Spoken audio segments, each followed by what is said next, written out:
Hi guys, welcome to our video. Today I'm taking a total change of direction and I'm at Vorlich Stuc A'Chroin. In my last video I'd done some of the most northerly Munros, so today these are two of the most southerly Munros. It's quite a short day, 6 to 8 hours, but the drive here took 3 hours, so I've got 6 hours in total to drive today. The scenery was great, driving up Loch Earn, and behind me you can see Vorlich, still in the cloud. So hopefully that lifts as I get a bit closer. And I have to give a little shout out to a man who gave me directions at the bottom, who actually recognised me from my videos. So that's the first time that's happened, and I'm a long way from home, so it was quite a strange feeling. So yeah, shout out to the man who gave me directions. So I'm going to crack on towards Vorlich.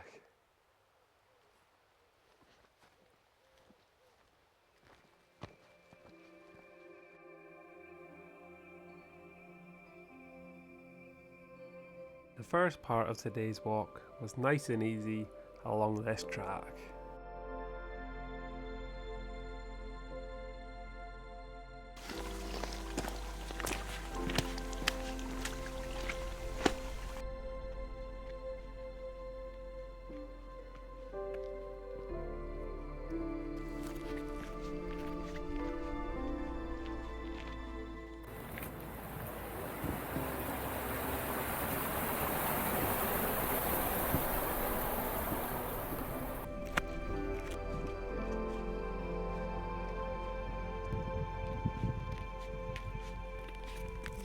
The walk at Vorlich is nice and easy at well-made paths.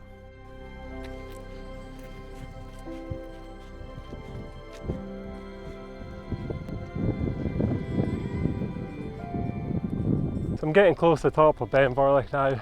My GoPro's decided to pack in, so I've got to vlog off my 360 camera, and it's very busy today.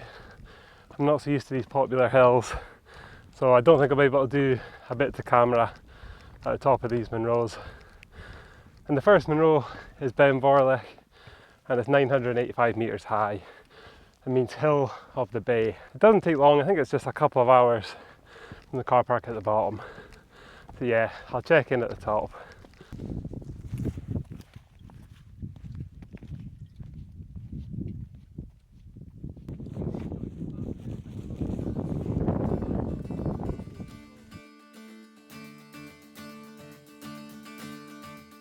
I finally made it to the top of Vorlich. The views from here were great, especially across the next Munro, Stuc A'Chroin.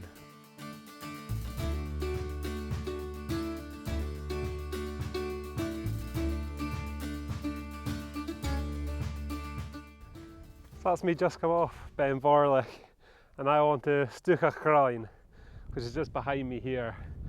There's two ways you can attack this one.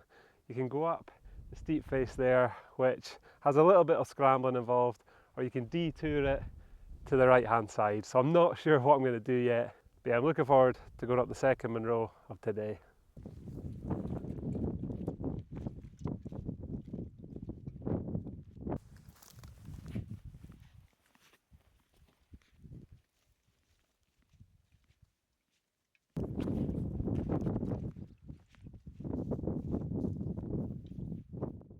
I decided to go with a more difficult route up Stuc A'Chroin, and en route I took a little detour. I was glad I did, as I seen this large group of deer.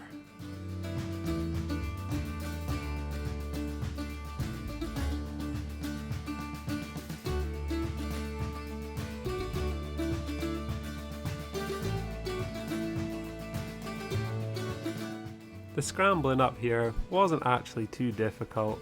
The hardest part was keeping to the route, as there's loads of paths going in different directions. But in winter conditions, this could be a very difficult scramble.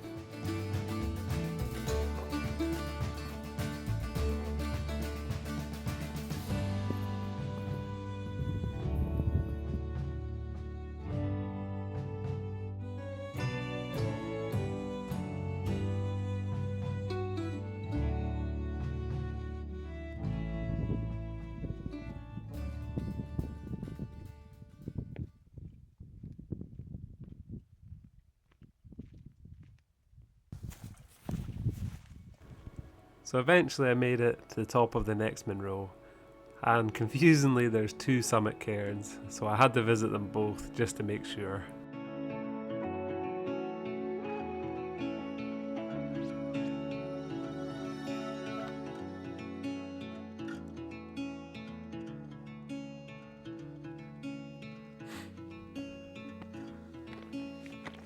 There we go, Munro number 94, Stuc A'Chroin.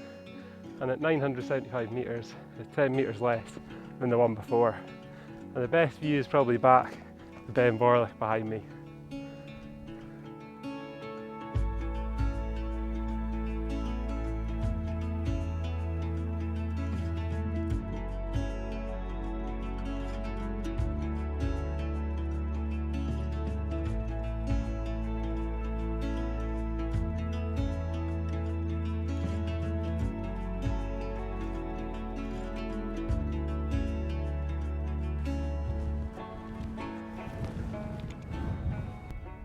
So that's it then, that's the 2 Munros for today completed.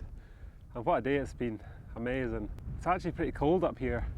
Tell winter is on its way soon. I've actually enjoyed these Munros more than I expected. I don't know if it's because they're so popular that I thought they weren't going to be that good. I thought they would be easy, but the scramble up to this Munro was actually really fun. So I'll give these 2 Munros a rating out of 10, as I always do. And the first one, Ben Vorlich, I'll give that a 6 out of 10. Nice easy going, and the views are good from up there. And Stuc A'Chroin, the second Munro, I'll give that 7.5 out of 10. Great views all around, and a nice little scramble too. I won't bore you too much with the walk back to the van, as it's pretty much the same, apart from I'm going to skirt round Ben Vorlich this time.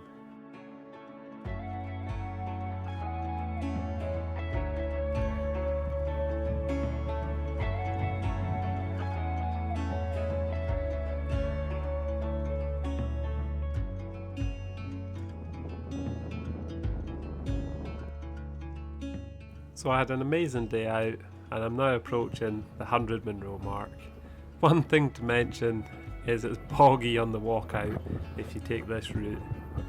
So that's it for this video. Hopefully you'll join me for some more Munros in the next one.